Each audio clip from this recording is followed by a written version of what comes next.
Good morning, guys, and welcome to episode number 17 of the RDO Podcast. As always, I am Jason Von Cannell with my brother and co-host Alex Von Cannell. Hello, bro. I'm good, how are you? I'm very well, thank you, mate. Very well. Nice that we matched this morning. Yeah, you wouldn't know they were brothers, but at least you didn't go to cream pants. Yeah. We had forgotten to, we've forgotten every week to discuss what we are wearing because all too many times we have matched. Yeah, but hey, it is what it is. Yeah, it is what it is. They're only clothes. Clothes are a construct. Yeah, that's right. Like, really, we should be wearing no clothes. We'd probably get more views if we did too. But I'd have far more chafe, which I have suffered from this week. It's hot.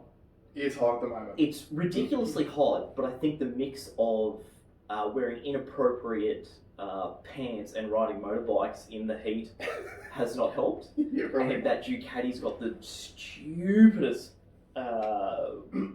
exhaust setup where the exhaust is curled up under the seat as like a heating element on the gooch. Right. So astronomic crutch temperatures. That's really dumb. That's really dumb. But I'm guessing it's good in wintertime. You might want it in winter. Yeah. But you definitely don't want it when you're wearing shorts and you've been sweating working during the day. And being a sports bike, you're sort of moving around a little bit on it. So you're shuffling back and forth and getting that little bit of friction going on. Less shuffling, probably more shuffling. You're shuffling up. Yeah, no, it's been really hot. Shout out to 3B cream. Oh yeah, 3B cream. Any of you guys out there who chafe, you don't know about 3B cream, get on it. Have you read prevention's better than cure. Have you read what's in 3B cream? I don't care. I've never heard it's pure magic. Any of those things ever. Like, I don't know any of the words. None. Yeah, that's why your body doesn't know what to do with it. So it's just like, all right, I'll just behave. Yeah. Because it's probably doing worse stuff to you as well. Oh yeah. Yeah. But because of the heat too, like I've been struggling a little bit with the cardio side of things because obviously I don't want to take Nate out for hour-long walks in the 30-degree heat at the moment. So I've just been focusing on the weights lately. Yep. And so my weight's gone back up again, but that's all right. Like I'm literally lifting weights every single day now. Doesn't have anything to do with the fact that I gave you 10 boxes of fudge the other day. I've got 2 left. So yes, it does. I'm cutting myself off after this run too. I've had enough. They are $1 cheaper and there's still got heaps there. Oh really? I was there yesterday. All right, let's go up there. Yeah. I'll cut myself off after this run.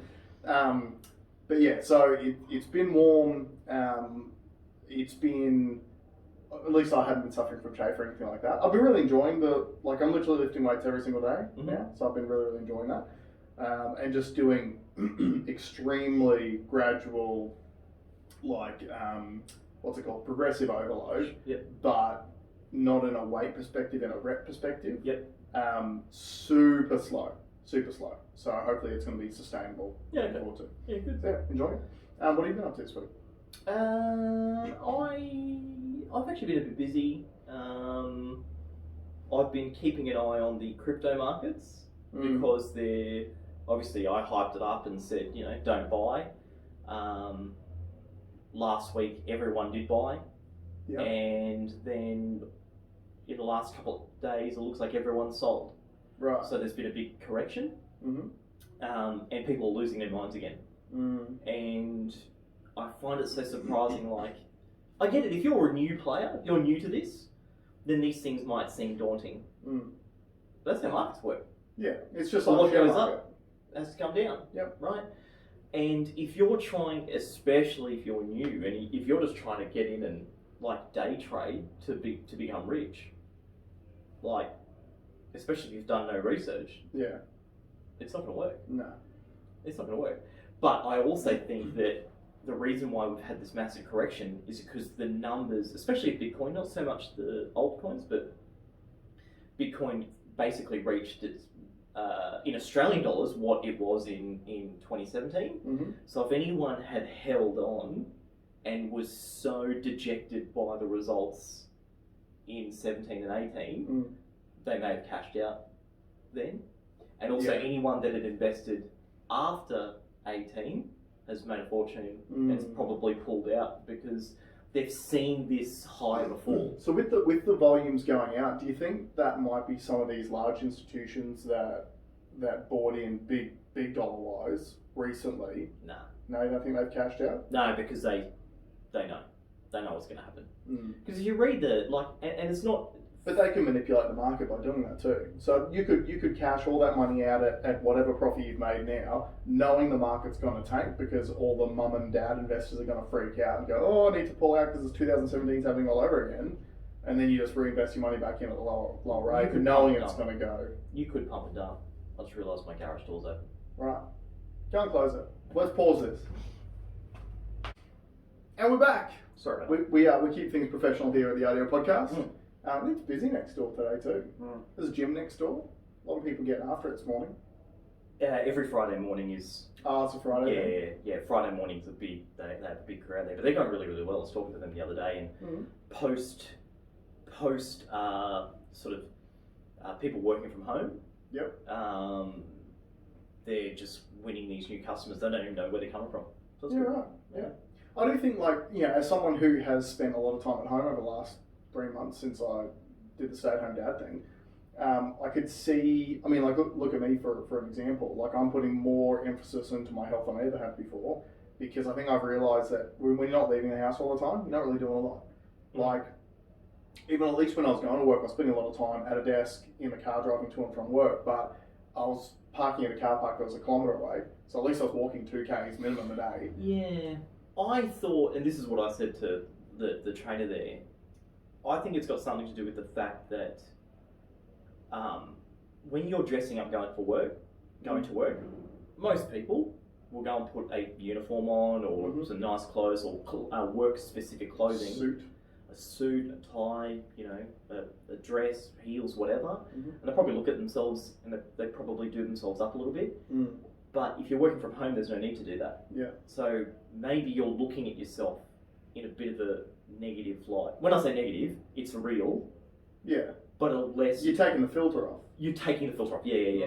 And then that's probably when people are maybe feeling a little bit down on themselves and trying to do something about it. Yeah, we were talking about this the other day because there was a massive spike in minor cosmetic surgery procedures over the last 6 months.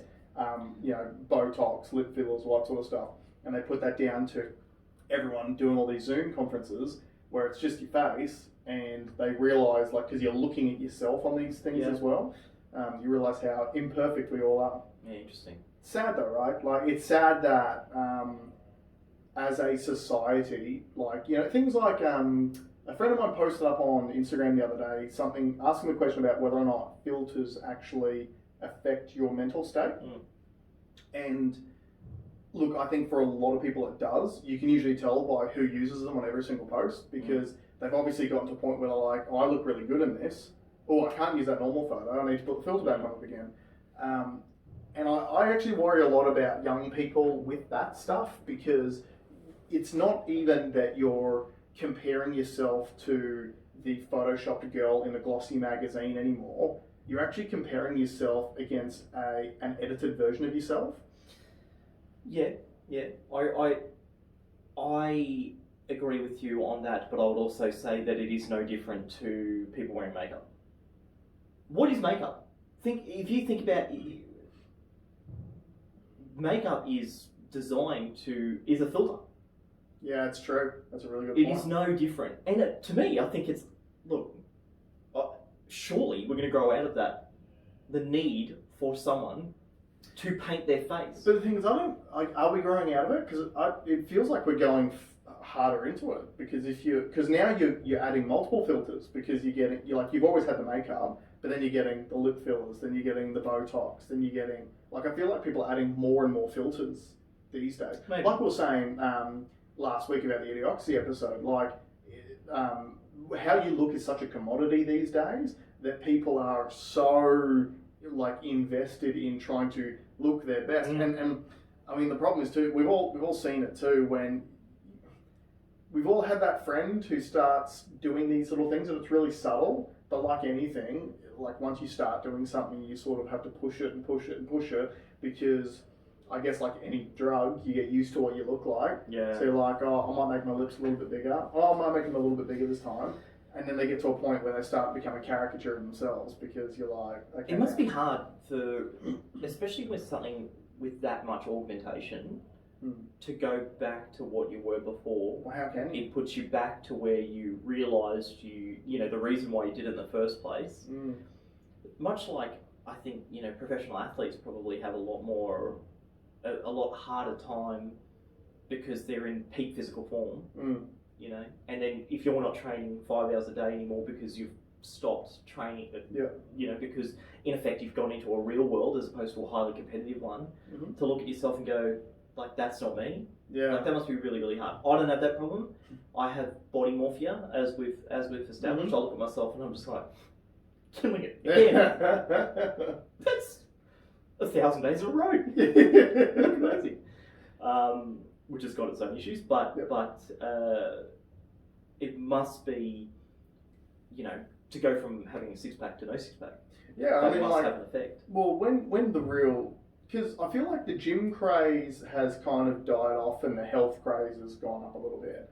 So you remember, 10 years ago, there was the massive gym junkie craze, and it was all about aesthetics. It was the aesthetics craze. So you saw those guys who are completely ripped, six packs, huge arms, all that sort of stuff, who couldn't run 10Ks down the road because it was all just about aesthetics. And there was megorexia. So you had anorexia for so many years, just trying to be skinny, and then you got megorexia, which was bigorexia, wasn't it? No, megorexia. Oh, maybe big as a diet version. Yeah. Six pack as opposed to 8-pack megorexia. Yeah. That's the whole thing. People are just developing these disorders because they're so invested in how they look and how they present it to other people that if you put all that work in for years to get some sort of physique, and let's say, I don't know, something happens, you get an illness, you get an injury, you get whatever, and all of a sudden your body deflates, well, your self-value tends to deflate with it. Like I've had a few friends in particular who I really know that their mental state was tied to how they looked. And when whatever circumstance would happen and their looks would, in their eyes, diminish, still good looking people, but they'd get a little bit smaller, and you could just see their mental state sort of diminish. And I suppose there's no real training to counter that. No, because we live in a like we've spoken about many times before. The entire world is about advertising now, and it's not just the ads you see; it's how you advertise yourself to other people, right? Like, so as human beings, we want to connect, and we want to be, loved and liked, and we want to have good opportunities at work, and we want to have, good connections at sports and all that sort of stuff. So how we are perceived by other people is really, really important to us, and it always has been, because, I always go back to evolutionary theory in the caveman days. If you weren't liked by your group when you were caveman days and you were ostracized, you were fucked. You were dead. You did. Right? Like, no one's protecting you, no one's sharing resources with you, you were dead. So that's still ingrained in us today, which is probably really interesting at the moment when we're going through this whole COVID thing with everyone being pushed apart. Like, it's so against how we are designed to be. We're designed to be together, we're designed to connect. And with all this COVID stuff, we're being told every single day, stay away from each other. Like, it's Thanksgiving over in the States today. And everyone was told over in the States, don't go back home for Thanksgiving because you might give Granny COVID, and you don't want to. I think we had the conversation during the week about what a lot of those centenarians have in common, and a lot of them talk about obviously physical health is important, right diet, but a big thing that I got out of it was the connection to family and friends, and that reduced stress. And I think if you've got a good friend network and you have got that face-to-face time, like some guys go play golf. When you play golf, two guys out playing golf, you talk about as raw a topic as can ever come up, which you might not do on a phone call, you might not do on a Zoom call, you might not do by text, on the internet, but those scenarios lend towards a more open. See, men are funny like that, right? Like you always talk about deep-seated stuff in our systems. So if you weren't my brother, like you can even see us, we're slightly facing away from each other. So that you do the whole like bar room scenario, right? Where normally men would traditionally, they'd sit at the bar, they would face the bar, they would drink, and they would talk about their problems. Because consistent long eye contact is actually seen as a threat.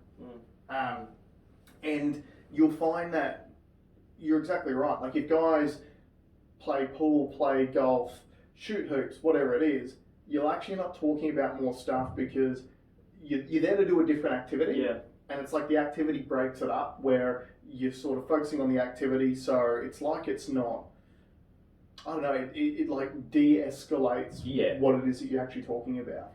Because let's face it, like most blokes don't like talking. They just don't. You know, me personally, I've always been a bit of an oversharer. That's why I have a podcast, because, you know, I've got opinions and I want people to hear them. But most blokes tend to not talk about stuff. And that can be anything. And it's a problem because, I mean, you got to get stuff off your chest. Like, so I was reading one thing the other day, and it was about holding a glass of water.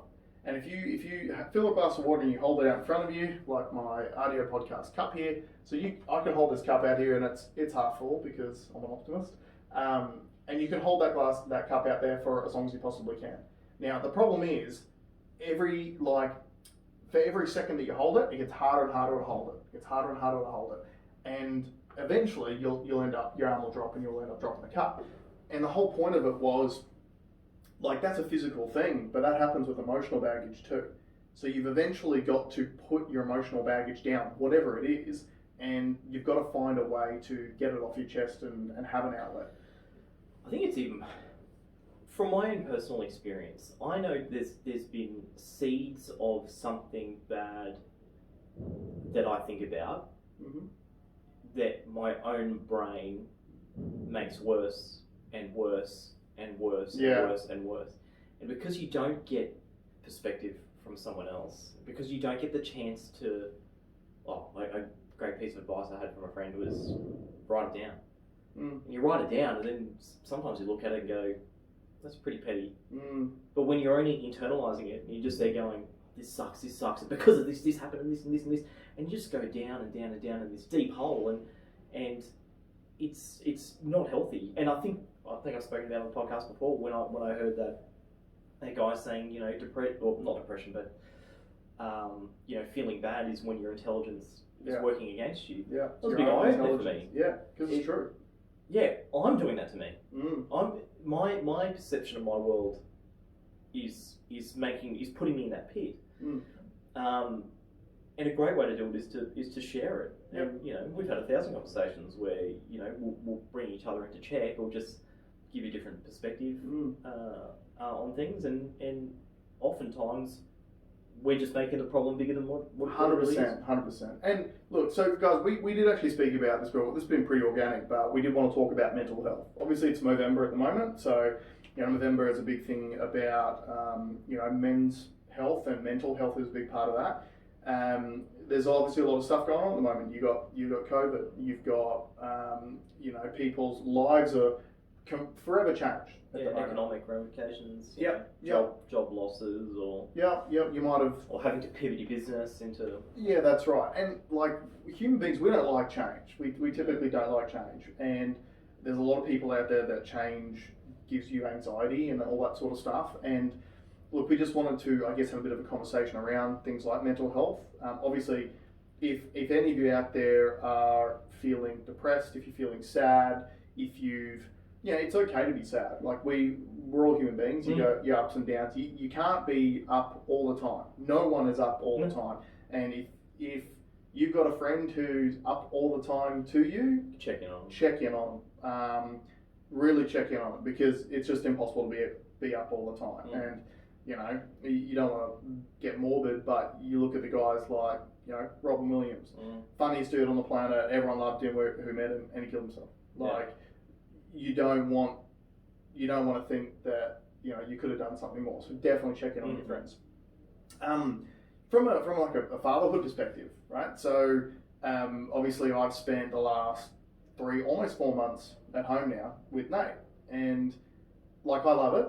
I'm super fortunate to be able to do that. Like this is not a whinge by any stretch of the imagination. I'm super fortunate to be in a position where I can spend that length of time at home, not have to worry about money and all that sort of stuff.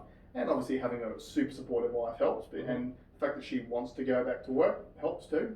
So, but it can be isolating. It can be like, I find times when I can be frustrated, and it's interesting because remember that movie, is it 27 Hours, whatever? The guy who gets he's rock climbing is I've not seen it. James Franco. Yeah. So based on a real story. So the guy, I think, was rock climbing, falls and gets his arm trapped under a boulder, and actually cuts his own arm off and survives. Now, that's a pretty big deal, right?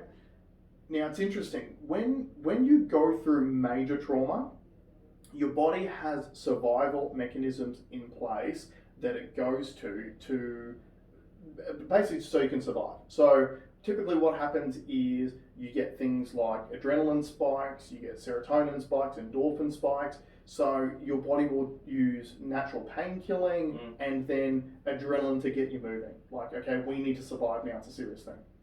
And what I find really interesting, and I've identified this in myself a lot over the last couple of months, is there's a threshold of traumatic experience your body needs to get to before it kicks those processes in. Which is why people get frustrated over the dumbest shit. So like for me personally, for an example, like I'm a lifetime sports player. When I actually got the diagnosis that I tore my ACL on my knee, I was like, oh, well, it is what it is, right? Like I'm just going to have to deal with it. And it's probably only now 3 years after actually getting the injury where I'm at a level where I can do literally anything I was doing beforehand. So that's a pretty major thing. But I was like, oh, it is what it is, and now I just need to deal with it. Because my brain kicked in with all those processes. I found myself recently getting frustrated and like irrationally frustrated over the smallest things. And it's like, it's literally just, I've got a little ball of love at home who does whatever he wants, whenever he wants to do it. And it might be just the dumbest thing, like, I'll make him breakfast in the morning and he doesn't want to eat it. And then I'll try something else for him and he doesn't want to eat it. And then he'll whinge at me because he's hungry. And I'm like, just eat. Stuff like that can actually go, like it can peak you. And I know what's going on inside my head, but it can be difficult, like you're saying, to just check yourself sometimes. One of the things that they tell you about when you've got friends who are new parents is one of the biggest problems with being a new parent is your friends and stuff call you up and they go, oh, how's Nate going? What's he up to? How's Nate going? No one actually asks you how you are anymore. Yeah. So any of you out there who've got friends who are new parents, it's a massive lifestyle change. Like my life's completely different now. So forget COVID. COVID's done nothing to me. Yeah. Like having a baby's done everything to me. My life is completely different to what it was 10 months ago. It's 10 months as of yesterday. So any of your friends who have had a kid, check in on them, because we all post all the nice, fun, lovey-dovey stuff on like social media and stuff like that, same as most people do about everything. You put out the best version of yourself. It's not always sunshine, lollipops, and rainbows. And a friend of ours just posted the stark reality. Yeah. And it was actually refreshing to see, because we talk about filters. Yeah. And this was a really unfiltered. This was hashtag no filter, for sure. And what her struggles have been with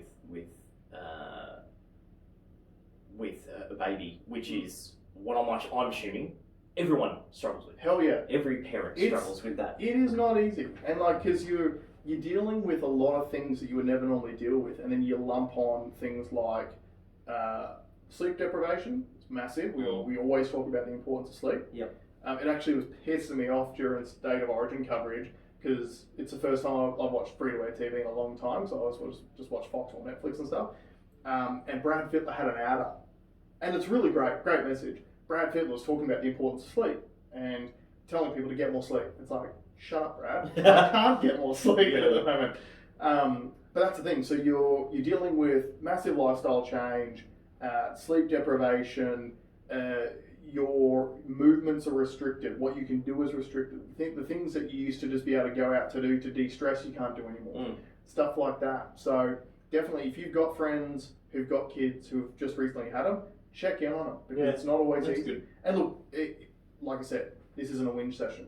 I love being a stay-at-home dad. Yeah. Love it. I picked up my son on the way out the door this morning, and he's at this point now where he'll actually cuddle into you as well for a hug. Yeah. And I just said to Amanda on the way out, I was like, I'm so happy that I spent this time at home because there's no way I'd be disconnected with Nate if I wasn't able to do that. So super fortunate. Yeah. So I do really want to hark on the importance of if you do need some help, get help. And not even like, I think I just said before at the start of this show, I said there's no there's no way to handle the mental side after like a big gym or heavy training session, but there is. And seeing someone is giving you the tools, just like at the gym, giving you a technique to handle certain situations. Absolutely. And that's the thing, like personal training, widely accepted. A lot of people go to a personal trainer because they're like, oh, I don't know how to train my body, so I'm going to go to a professional who's going to push me and help me, and my physical health will improve. Well, mental health's no different. Israel Adesanya, the current UFC middleweight champion, who's actually going up in March to fight Jan Blachowicz for the light heavyweight title, and hopefully then after that might end up fighting John Jones at heavyweight, because that'd be sick. That'd be sick. He is a really interesting guy to watch because he's had literally, it looks like overnight success. He's had a meteoric rise. He's kind of like the next Conor McGregor. Yeah. Not to that level, but the next Conor McGregor-esque character, where he's gone from pretty much unknown to a household name almost overnight. Yeah. And the thing is, so there's guys like John Jones, he's a perfect example. He had the same thing. He was the youngest ever UFC light heavyweight champion, and overnight success, well, overnight stardom, obviously the success takes a long time, and he's had some fuck-ups outside of the cage, major ones. And with Izzy, he talks often about how he's actually gone to see a therapist. He's got a therapist, and he goes to see them all the time because he doesn't want to be that next fighter who hits it big and then fucks up, because they all do. Every single one of them does. You look at the stuff that Conor McGregor's gotten himself into outside the cage. He's a fuck up. Mike Tyson was a famous fuck up back in the day. So Stylebender, which is Izzy's name, the last Stylebender, he always talks about the positivity of going to a therapist and having therapists help him through things like fame and like if you're a UFC title holder, it's one of those things where all of us are pretty laser focused on our goals a lot of the time, and you think that when you achieve those goals that you're just going to feel better. Yeah, no. But you don't, right? And definitely not. And holding a UFC title, all these guys say it's the same thing. You think you're going to work towards, you're going to win that title, and then your life's going to change. It doesn't. You're still the same bloke. You're the same guy. And not just that, now you've got nothing to focus on. Well, yeah, you need to set new goals, right? So, and that's probably something that a lot of people don't think about enough, is like, you are not just what you achieve. You are not just what you're working towards. You are you, and you got to be you, and you got to enjoy you at the same time. Because I think we as human beings, we neglect the present all the time, because we're either looking ahead at a goal, or ruining the past, or we're ruining the past of mistakes that we've made. A lot of us don't ever take any time to just enjoy the present, and I think for me that's been the biggest positive to spending this time at home. I'm forced to just enjoy the present now. Yeah. Because that's all Nate knows. Nate only knows the present. Yeah. He's not worried about, going to work on Monday. Yeah. He's not worried about trying to win a championship in whatever sport. Yeah. He's just chilling. He's just happy and enjoying himself. That's what yoga practice is all about. It's all about being in now and embracing this moment right here. Yeah. And another good exercise to do, and I think I've said it before, but have you taken a moment to understand all the good parts in your life? It's one of the things that I love about Thanksgiving. It's American tradition. What's Thanksgiving? It's being grateful for what you've got. Gary Vee, I was watching a clip of his on Instagram yesterday, and he talks about comparing yourself to other people. And a lot of us get depressed by comparing ourselves against people who are completely out of our level. We never compare ourselves against shittier people, do we? We don't go I do if the argument suits.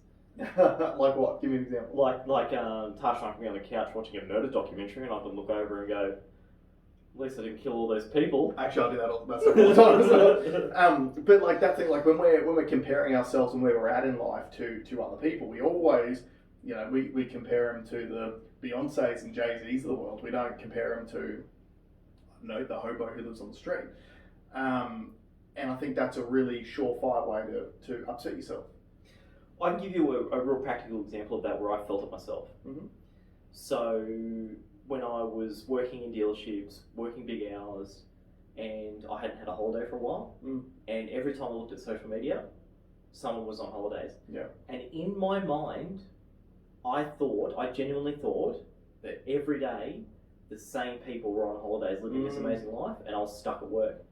And it actually took me a couple of days to kick my own ass and say, no, you've just looked at, I don't know, 300 people on Facebook or something.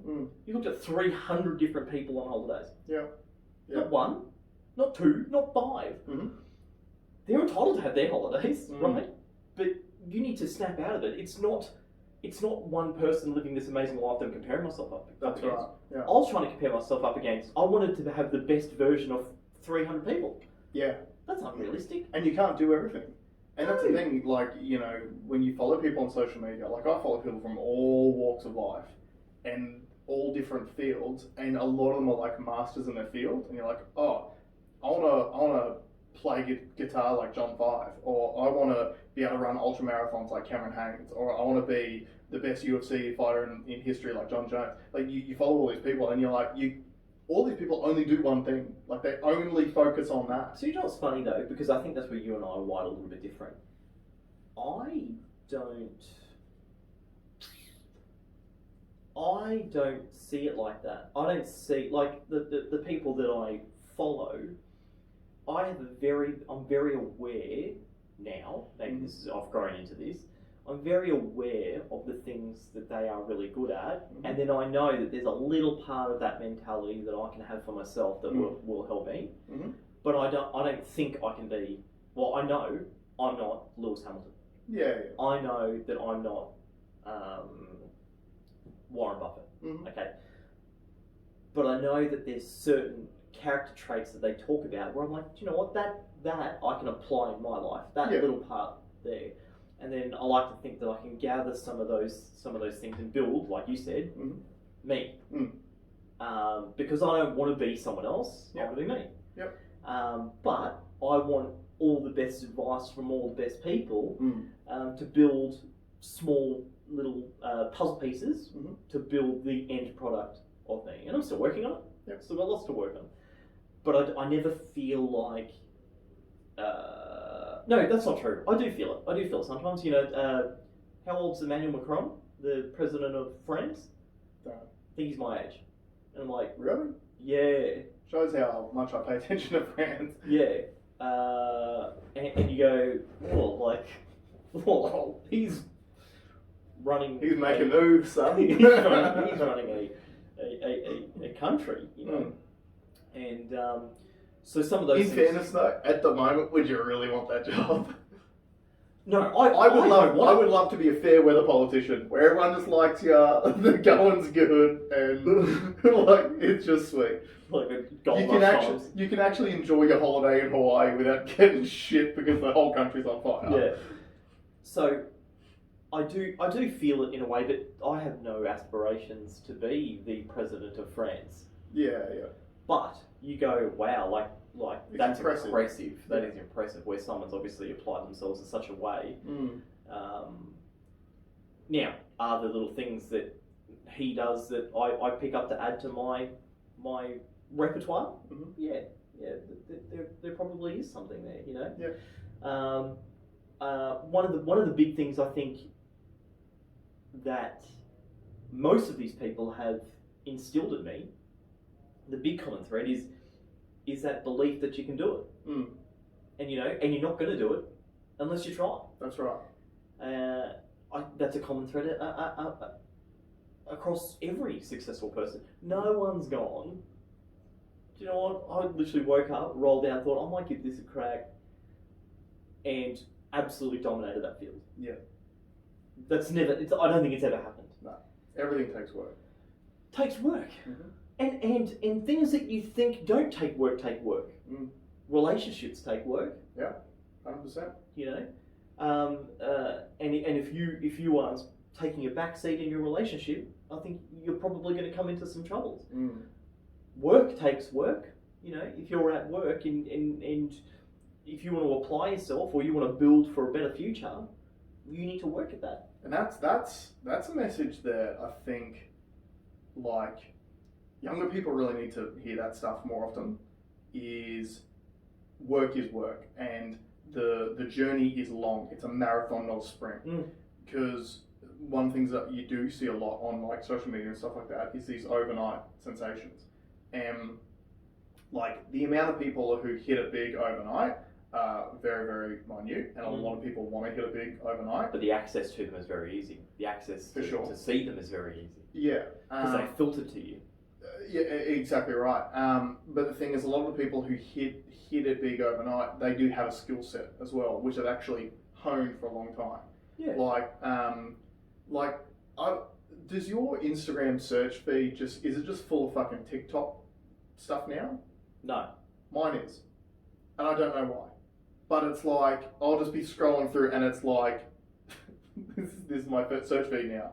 It's UFC stuff, or like MMA stuff, steak videos, and then every now and then just dot in these fucking teenage girls TikTok dancing. I don't know why. But a lot of people would, like young people, look at that and go, oh my god, these people are so famous, and look at them, that's what I want. Some of them are actually super talented. Some of them can actually dance. Some of them can't. Like, there's actually, you got to bring a skill set to the table. And if you're starting a career or you're working, working is actually a privilege, not a right. Right? You're not owed a job. You're not owed the money that you're receiving. Like we worked in a commission-based industry, and one of the best things that teaches you is you only get out what you put in. So you could actually show up and you could put in more effort than the person next to you. You could get paid more money. That was probably a good lesson for me. Yeah, for sure. I think a lot of people out there, like when you work in like an office scenario, when you're getting paid the same amount of money, a lot of people just try to go, okay, well, I'm doing more work than him, so why would I? Like, I'm just gonna do as little work as he does because we're all getting paid the same. I do wonder that because I've never worked in that environment before. Yeah.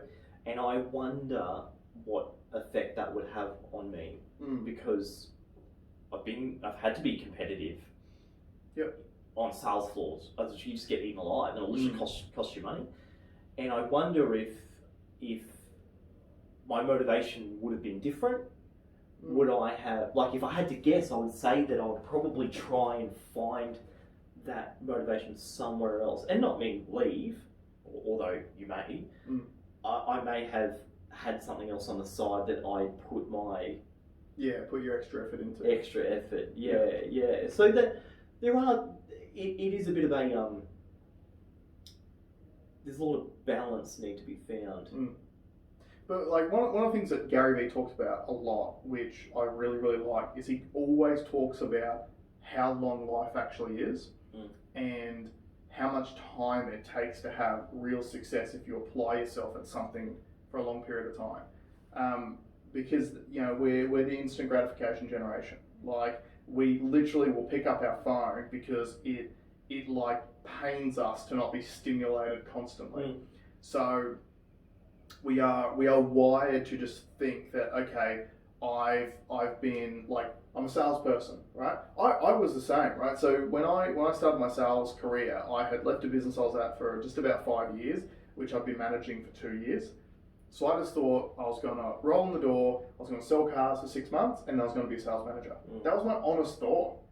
And then it was 6 months in, I realized I knew nothing. Yeah. Like, I've been doing that every day for 6 months, and I knew nothing.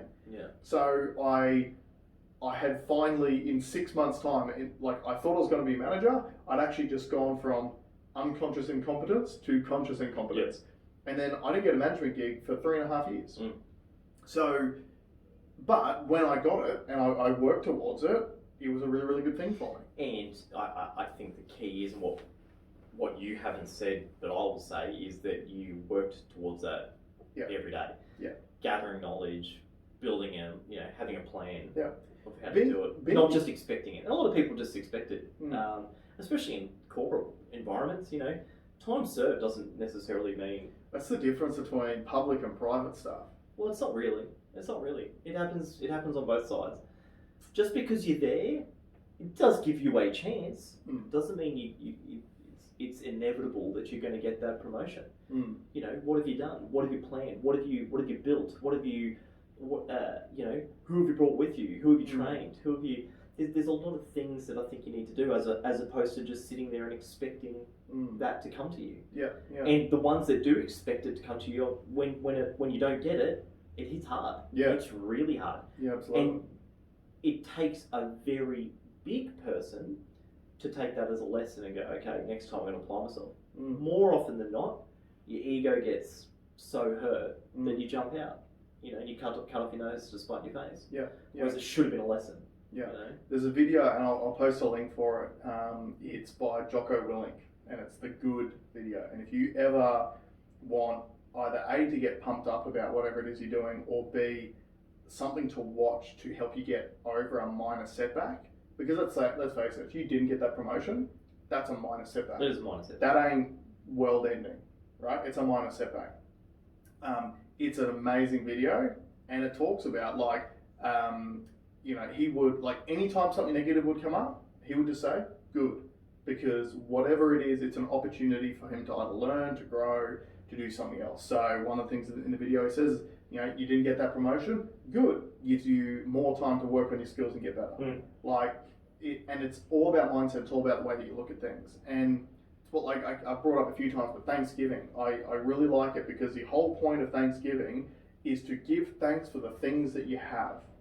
Because I think we are constantly, as a society, looking at things we don't have, comparing ourselves against people who have more than we have, in perceived more than we have.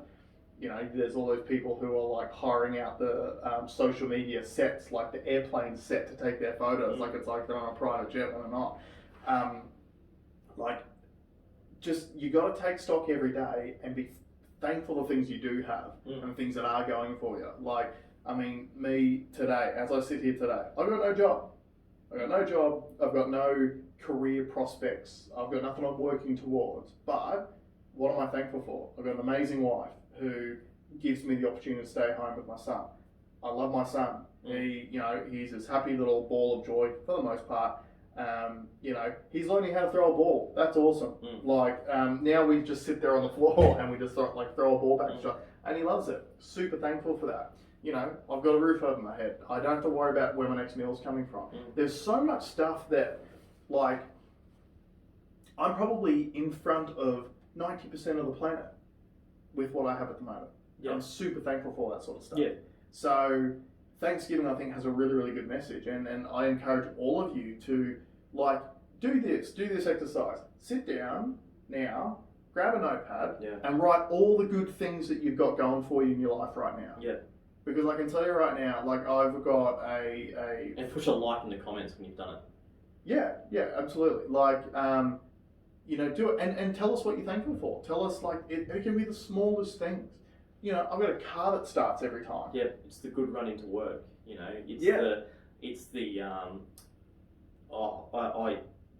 I saw an amazing star constellation last night. Yeah. My Apple app popped up and said, "You got to see Mars tonight." It's as red as it's ever been. You just walk outside and just go, wow.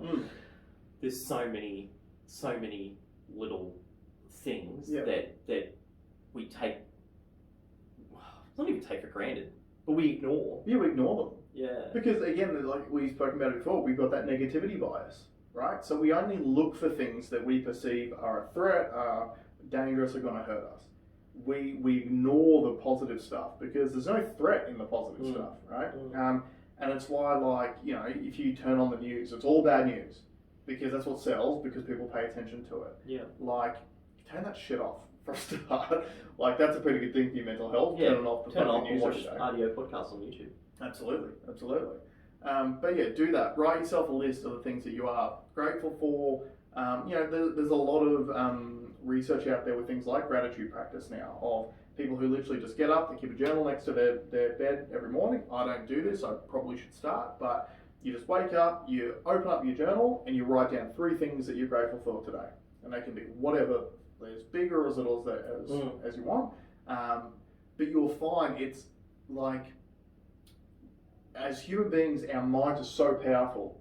And when we put our mind to something, we can make amazing things happen. But wherever you put your focus, that's going to happen. If you're only focusing on the negative shit, it's funny how you're going to find more negative shit. Yeah. An example which I don't feel comfortable talking about, but that phone call that I made to you yesterday after my Uber trip. Yeah.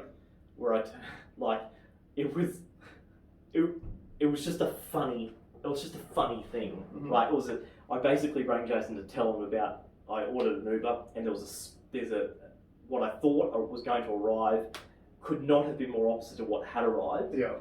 And then I just rang him to develop like a bit of a joke about it. Mm-hmm. And I just laughed. Like when I'm sitting in the car or sitting in the back of the Uber, thinking about the conversation I was going to have with Jason about it, and like trying to develop this little bit in my head. Yeah. And I'm thankful for that. Like that was not what I intended it to be, but it was hilarious because of that. And that's it's such a great example. Have a drink. Finding the positives in anything. So if you have something that's a negative thing that happens, either a good thing's going to come out of it, or you can at least try and find the humour in it. Yeah. And you were talking about centenarians before. Yeah. And centaurs. And centaurs. Yeah. I know they're very funny. Yeah. Well, you got to be. Yeah. Ass like that. Yeah. But like one of the things that you see a lot of these, like they'll interview people who like, you know, just turned 100, and they'll always be cracking a joke. They're always funny. You know, they're funny, and I think, you know, laughter is a massive. Now they have had 100 years to gather material. Yeah, true. That's a lot of source material to work from. But those bitter people, you know, or maybe we just don't see the 100-year-old assholes. Well, I think a lot of them die. If you know a 100-year-old asshole, yeah, let us know. Yeah. But I think community connection, and we should focus on that now. Yeah. Coming out of what we've been through, we should be trying to make those connections. 100%. You know, ring an old friend. Actually, someone just reached out to me just before we started this podcast, and I said to you, and we never had anything to do with each other before. Yeah. But he's noticed that we like a couple of things on Facebook. I'm gonna give him a call. Yeah. And we'll just have a chat. For sure. About stuff. And why not? Why not increase your network? Why not? Yeah. You know. Why not get someone else's viewpoint on something? And that's the thing too. Like you could look at this in this COVID stuff in 2 different ways. Like the negative way is we've been forced to stay away from each other. The positive way is how fortunate are we that we've got phones, that we've got the internet, that we've got FaceTime calling. Like you've got access to people now that you never had before. So like use those things to make you feel better. Use those things to bring joy to your group as well. Like probably one of the things that I'm a shit gift giver. Always have been. Right? Come down to Christmas time, I get anxiety every single year because I'm like, I don't know what people want, because I'm not a materialistic guy. No. So I'm not constantly looking for products for me, which means I'm also not associating that value to other people as well. So, but one of the things that people say is the joy from gifts is actually in the giving of gifts. Well, one of the things I've always enjoyed, especially in my career, is actually giving knowledge to other people, like helping people get better at what they're doing, help lifting people up, helping people feel good. That makes me feel good. So be that person in your group too who does, pick up the phone and call your friend who's just had a kid. I did it last week. Last week it was a friend of ours' birthday, and I was driving past, and I just went to her work, and I was pulled in, and she said that was the best gift. I didn't get her anything, and if anything, I ate some of the chocolates that she was given. Right? She loved it. Yeah. Right? That's and that connection part is that's important. And so it's the small things that really matter, right? Like it's not you don't have to go out and be extravagant. Like again, and I want to take away from especially young people that some of the capital that, and I was guilty of it too. I did in the past as well. Don't put yourself into financial ruin to try and make someone else happy. Yeah. Oh, 100%. Okay. Don't send yourself poor trying to look rich as well. As like. Can you say that again? Don't send yourself poor trying to look rich. Oh, that is so good. Yeah. That is so good. Yeah. Like it's. Financial savviness is not sexy. Remember that, but especially if it's someone you care about, it should be a more genuine exchange. It's support that counts. Like, it's not... Yeah, there's a reason why there's a saying. Yeah. And that's not just because you're giving shit gifts. And someone came it's support that counts. I saw something on Instagram this morning, and it was like, men in high-priced suits look really impressive until you realise that they're working for the guy wearing his pyjamas. Wow. Yeah, I like that. Right? So that's the whole thing. Like, you look at guys that like the Mark Zuckerbergs of the world who just wears the same old shit every day. Like the guys who are actually making it happen, they're not focused on this stuff. They're not focused on being out there. Bill Gates, Bill Gates ain't wearing $1 million suits everywhere he goes. He's also dropped a spot in their rich list as well. Elon Musk has just overtaken him. Oh, was it Bill Gates that he overtook? Yeah. Yeah, right. Yeah. So he's number 2 now? Yeah. Is Bezos number 1? Bezos is number 1 by a long shot. Right. But on that, so I worked for a guy that was very, very, very rich. And even he said to me, there was a point in his life where he was always trying to outdo everyone. And he goes, being the biggest and the baddest in the world is extremely taxing. Yeah. And it's not worth it. Yeah. So he doesn't do that now. Yeah. So with things like gift giving, like it doesn't have to just be the most like keeping up the Joneses happens with gift giving all the time. Like I see it with my wife's group of friends where they'll have an agreement on a set amount. They do. It's really nice. So they do like a Christmas thing every year, and they all go and see each other. She-economics are more efficient than male-economics. Yeah, kind of. Except, like, there are certain people that will go over the dollar value, and they're like, oh, like it's nothing. But it's like, you're not doing that for your friend. You're doing it for you. Yeah. If you've set rules at a certain figure, the whole point of that is so that everyone knows they're getting the same amount of monetary value, and then where the value really comes from is the thought that goes into how can I use that $100 to make you as happy as I possibly can. Here's a challenge for anyone that's in that scenario. See how low you can go. Yeah, spend less. But more thought. Put more thought into it. Yeah. It's the thought that counts. That's right, it's the thought that counts. More thought, less money, and then when someone calls you up on it, say, well, I only went under to the same extent that they went over. So we both broke the rules at the same level. So the scammer in my head's just starting to go, all right, how can I get out of spend on 100? And I was thinking, artwork.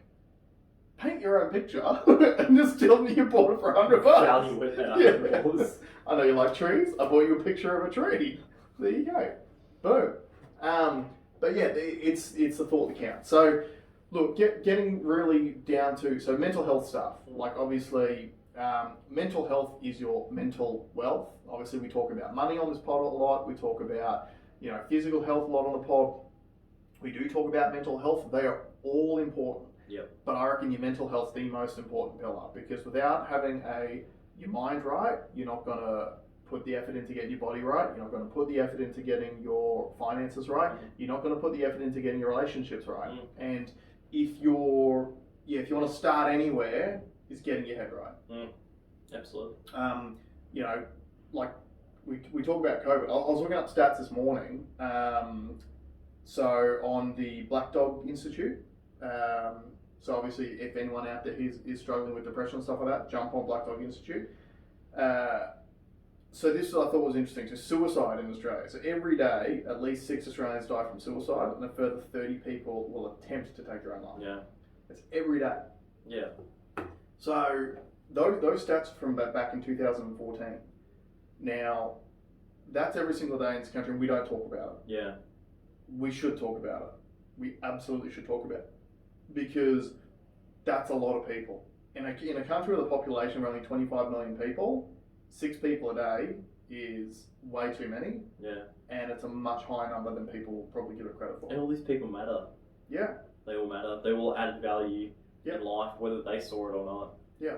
Like that's what, 2,000 odd people a year? We've had 900 people die of COVID in this country so far this year, roughly 900. That's more than double, and we don't talk about it. Yeah. Like we've shut the country down for something that's killed half as many people. Yeah. We need to talk about this stuff. And if you, like, it is okay to feel bad. It absolutely is okay. It is okay to have anxiety. It is okay to just not feel right. And do you know what the positive that you can bring out of that is if you're feeling that way and you can identify it, you're one step closer to being able to sort it out. 100%. 100%. You're going to add another skill to your toolbox, another tool to your toolbox to help you get out of that stuff. Yeah. That's a real opportunity absolutely. to change your life. It is an opportunity. And on the flip side too, and this is something that people don't think about enough, you know when you're in those like flow states of mind and everything's going right and you're just flying, don't get attached to that. Oh yeah. Keep putting the work in. Yeah. Don't attach your value to that because something will happen. Yeah. It always does. Something will happen where you might not go completely torpedoing down, but you might get slightly derailed or the direction that you're going in might have to take a slight turn. Like, enjoy it while it lasts, but be humble and mindful of the fact that things don't stay the same forever. Life is all about change, and you need to be prepared for that because oftentimes the guys who are riding the highest, as soon as the most minor thing goes wrong, they just go. And again, that's mental state because then you start getting self-destructive inside your own brain. Those flow states can cause some real, not just mental issues, but financial issues too, especially if your flow state is directly tied to your income. Yeah. And your income is going through the roof and you're thinking, and you spend, you gear yourself to that level. Yeah. And then when it hits you, you've not only added the pressure of whatever that flow state now that you're out of, but now you've got this financial state that you can't deal with. Yeah, that's right. So I think that's a very good. It's a concept I've actually never thought of before, but it is really, it's really important to appreciate the fact that the flow state is a flow state, and it don't always flow. Yeah. Rivers don't always flow. Yeah, that's right. Sometimes use it for the positive. They're flowless. Yeah. And sometimes you get into a drought, especially in Australia. Yeah. Right? So what are you going to do when you're in a drought state? And it's not that. Don't fear that. Embrace it. Embrace the fact that you're going to work your way through it. Yeah. And you're going to be stronger for it. Yep. And you're going to be able to help impart that knowledge on someone else, and that's going to benefit them as well. Or add some. You're going to get a lot of value out of it. Yeah, that's a good point. Tough times don't last. Tough people do. Yeah. Right. So, and again, tough doesn't mean stoic. Don't share any emotions. Right. Tough means saying it. Like coming out and asking for help when you need it. I'll give a tip. Tiger Woods probably never said, "Nah, I've got my swing is perfect."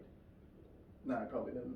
Right. He probably doesn't help. Tiger Woods kept a lot of things to himself, though. To be fair. But he also shared a lot of things. Well, actually, in fact, yeah, he did share a lot of the story with his caddy. So, not even just stories. He shared. He overshared. Just like Tiger Woods. Yeah. Fun fact about Tiger Woods: Tiger Woods' caddy was the highest paid sports person in New Zealand for 5 or 6 years straight. Did you see the picture of Greg Norman walking on the beach? No. You haven't seen it? No. This guy's 60 something. Yeah. Shredded. I might look this up now. Look Is it he up. on the gear?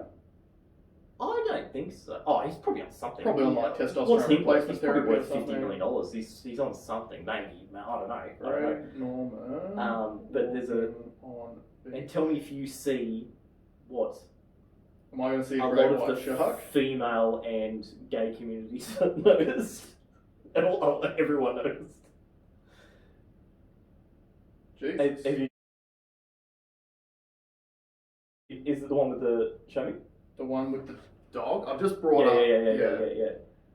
Dude's jacked. Jacked, right? And how old? He's over 60 years old. Okay. Look what they zoomed in on. Yeah. Yeah. It's his great white shark lurking underneath the blue water. So, props to Greg Norman. I don't know how we got onto that. I don't even know either. But see, alright, that's the sort of stuff that I look at and I get inspired by. Like I set myself a goal when I turned 30. When did I do my knee? Similar time, can't remember. Anyway. But I set myself a goal when I turned 30 that I wanted to be fitter and healthier at 40 than I was at 20.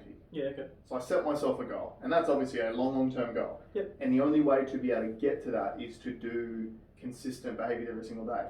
That dude has done consistent behaviours for 65 years or Yeah.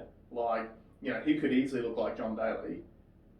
Yeah. You know, and that's one of the things. So he's got all the money in the world, but he chooses to put the work in because that's the result of it. Yeah. He is obviously fitter, he's healthier, he'll have more energy, he'll have a better life because of the choices that he's made and the work that he's put in. Yeah. Now, That's impressive. he's obviously got a weighted piece that he's got to bring around all the time, so that's got some. He probably does no workouts at all. He's got some He just inherent walks. benefits of trying to drag that. It's like around doing all a the time. deadlift every Yeah, step. just trying to pull a great white shark around all the time. You know, you're going to see some residual benefits of that. Mm. But no, shout out to Greg Norman. Yeah. Shout out to Doing well, son. a real Aussie treasure. Yeah. Look, on that note, thank you again for joining us, guys. We really appreciate it. Write down your list of positive things.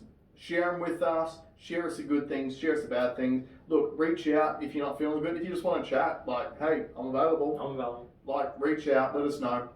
But guys, thanks very much for joining us, and we'll see you next RDO.